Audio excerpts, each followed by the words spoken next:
नमस्कार बच्चों, कैसे हैं आप लोग। उम्मीद करती हूँ कि आप लोग स्वस्थ एवं सुरक्षित होंगे। तो चलिए हम लोग कल दिए गए गृह कार्य का पुनरावृत्ति करते हैं। कल आप लोगों ने पाठ 2 से संबंधित कुछ मुख्य बातें लिखे थे और वीडियो सुने थे। आज मैं आप लोगों को वर्ण से संबंधित कुछ बातें और एक्सप्लेन करने जा रही हूँ। तो छोटी इकाई होती है, उससे छोटी जैसे क, ख, इससे छोटी इकाई होती ही नहीं है, वही वर्ण कहलाते हैं। वर्णों का जो व्यवस्थित क्रम होता है, जैसे एक लिखने का एक तरीका होता है वर्ण का कि क के बाद ख के बाद ग, तो उसी को कहते हैं वर्णमाला। वर्णमाला के कितने प्रकार होते हैं? 2 प्रकार होते हैं। सबसे पहला स्वर वर्ण और दूसरा है व्यंजन वर्ण। तो स्वर वर्ण हिंदी भाषा में कुल 11 स्वर है। कितने हैं? 11 है। तो आज हम चर्चा करेंगे स्वर वर्ण के बारे में। तो चलिए एक बार हम लोग स्वर वर्ण की तरफ चलते हैं। स्वर वर्ण, स्वर के भेद। उच्चारण के आधार पर स्वरों के मुख्य 3 भेद दिए गए हैं। कितने भेद है? 3 भेद है। सबसे पहला है ह्रस्वर। ह्रस्वर जिसको यहाँ पे गुजरात में छोटी ई की मात्रा, छोटी ई छोटी ऊ की मात्रा से जाने जाते हैं। ह्रस्वर, ह्रस्वर क्या होता है आप लोग ध्यान से सुनिएगा। जिन स्वरों को बोलने में सबसे कम समय लगता है, सबसे कम समय लगता है, उसे ह्रस्वर कहते हैं। इन्हें छोटे स्वर भी कहा जाता है। जैसे आप लोग लगाते हैं ना छोटी ई की मात्रा, छोटी ऊ की मात्रा, वही होता है ह्रस्वर। जैसे अ, आ, उ, अ, ई, उ तथा री, ये 4 है। कितने हैं? 4 है ह्रस्वर। कितने हैं? 4 है। नंबर 2 में आता है दीर्घ स्वर। दीर्घ मतलब बड़ा। तो दीर्घ स्वरों को बोलने में ह्रस्वरों से उच्चारण से दुगुना समय लगता है। जैसे आ, ई, उ, ए, ओ और औ। 7 है। दीर्घ स्वर कितने हैं? 7 है, 7 है। आगत स्वर आ भी दीर्घ स्वर है। जो आगत स्वर अ आता है, जो लिया गया है अंग्रेजी भाषा से, वो भी दीर्घ स्वर है। इन्हें बड़े स्वर भी कहा जाता है। जैसे आप लोग यहाँ पे पढ़ते हो छोटी ई की मात्रा और बड़ी ई की मात्रा, छोटी ऊ की मात्रा, बड़ी ऊ की मात्रा। तो जो छोटी ई की मात्रा होती है और छोटी ऊ की मात्रा, उसे ह्रस्वर कहते हैं। और जो बड़ी ई की मात्रा, बड़ी ऊ की मात्रा, औ की मात्रा, ए की मात्रा, वो सब दीर्घ स्वर होता है। तो ह्रस्वर होते हैं 4 और दीर्घ स्वर होते हैं 7। तो टोटल कितने हो गए? 7 और 4 मिला के 11। तो स्वर कितने हैं हमारे? 11 है। उसके अतिरिक्त एक प्लुत स्वर भी दिया गया है। प्लुत स्वर है, इन्हें बोलने में हर स्वर से 3 गुना समय लगता है। कितना?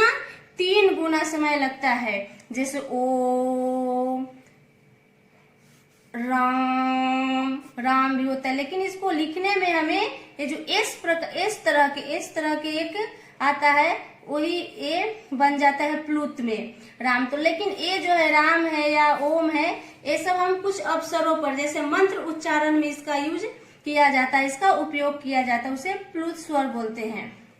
जो बहुत कम शब्द होते हैं, जिसे 3 गुना बोलने में समय लगता है। जैसे ओम, राम। तो ये तो हो गए हमारे स्वरों के 3 भेद, ह्रस्वर, दीर्घ स्वर और प्लुत। उसके अनुसार एक अन्य स्वर, अन्य भी आते हैं अतिरिक्त में। अन्य वर्ण होते हैं, वो कौन कौन से हैं? अनुस्वार, जिसे अंक की मात्रा कहते हैं। इसका उच्चारण करते समय नाक से ध्वनि निकलती है। किससे निकलती है? नाक से ध्वनि निकलती है। जैसे गंगा, कंचा, अंग, कंस, पंख। आप खुद बोलेंगे तो आपको एहसास होगा कि इसकी ध्वनि, इसकी जो आवाज होती है नाक से निकलती है। जो अंक की मात्रा वाले होते हैं अनुस्वार होते हैं। लेकिन अनुनासिक चंद्र बिंदु वाले होते हैं, इसका उच्चारण करते समय ध्वनि नाक और मुंह दोनों से निकलती है। जैसे आप लोग खुद बोलिए अपने, कांच, चांद, अंगूठी, हंस, 5। देखो नाक और मुंह दोनों से जो आवाज निकलती है वही हो जाता है अनुनासिक। और नेक्स्ट है विसर्ग। विसर्ग क्या होता है? इसका उच्चारण ह की तरह होता है, जैसे प्रातः, अतः, पुनः, यह हमेशा व्यंजन के बाद ही लिखा जाता है विसर्ग। और एक होता है आओ की मात्रा वाला, जो हमेशा अंग्रेजी भाषा से आई है, जैसे mall, ball, doctor, hall, coffee, call, ये सब क्या है? अंग्रेजी भाषा से आई है। तो जो ए है अनुस्वार, अनुनासिक, विसर्ग, औ, ये सब क्या है? अन्य वर्ण आते हैं। स्वर के में 3 ही होते हैं, भेद, ह्रस्व, दीर्घ और स्वर। आप लोगों ने कल वीडियो में भी ये सुना होगा। तो अब उम्मीद करती हूँ कि आप लोग स्वर के बारे में अच्छे से जानकारी प्राप्त कर लिए होंगे। तो मैं इसी से संबंधित आज एक एक्टिविटी देती हूँ जो आप लोग को बहुत ही आज मजा आएगा करने में, बहुत ही इजी है। आप लोग जब होमवर्क करेंगे तो ऐसा लगेगा कि अरे ये तो फर्स्ट सेकंड का है, बट बहुत क्वेश्चन आंसर लिख लिए। अब चलते हैं थोड़ी सी इजी वर्क की तरफ। तो देखिए आज का होमवर्क मैंने क्या दी हूँ। आज का होमवर्क है 15/5/20, 15 डेट है आज का। स्वर, हिंदी में स्वरों की संख्या 11 होती है, आप लोग ने भी पढ़ा। अब इस 11 स्वर से आपको चित्र बनाना है। नीचे दिए गए स्वरों से एक चित्र बनाएं एवं उसका नाम लिखे। जैसे मैंने 2 चित्र बना दी हूँ।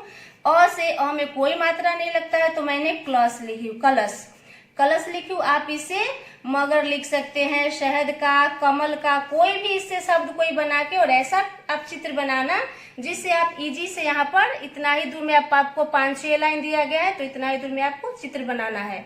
फिर आ से मैंने आम बना दी। आप आम से अनार बना सकते हो, आग बना सकते हो, बहुत सारे ताला बना सकते हो, बहुत सारे शब्द आते हैं। तो ये आप पे डिपेंड करता है कि आप कौन सा शब्द लिख रहे हो और उससे और पिक्चर बना रहे हो, चित्र बना रहे हो। तो मैंने यहाँ पे एक पेज में 5 ली हूँ, अ, आ, ई, उ, और दूसरे पेज में है उ, री, ए, ओ, औ। तो आपको यहाँ पे इससे संबंधित, उ की मात्रा से संबंधित कोई भी नाम लिखिए, जिस आप वैसा ही नाम लिखना जिससे आप इजी तरह से आप पिक्चर बना सकते हो, चित्र बना सकते हो। तो आपको ये 2 पेज का होमवर्क है, बहुत ही इजी है। और ऐसे भी ये फ्राइडे का है, आज का होमवर्क है। तो आपको तो सैटरडे संडे ऑलरेडी छुट्टी होती है, तो आप आराम से घर पे इसका वर्क कंप्लीट करिएगा। क्योंकि आपकी नोटबुक जितनी ही सुंदर होगी उतने ही आपके बुक देखने में बहुत ही खूबसूरत दिखेगी। जैसे आप लोग सुंदर सुंदर प्यारे प्यारे दिखते हो, वैसे ही आपकी हिंदी की नोटबुक भी क्लीन राइटिंग और पूरे चित्रों से भरी हुई दिखनी चाहिए। तो जिससे आपका क्या होगा, आपको 5 मार्क्स एक्स्ट्रा मिलेंगे। तो मुझे उम्मीद है कि आप लोग ये होमवर्क बहुत ही उमंग के साथ करेंगे। धन्यवाद।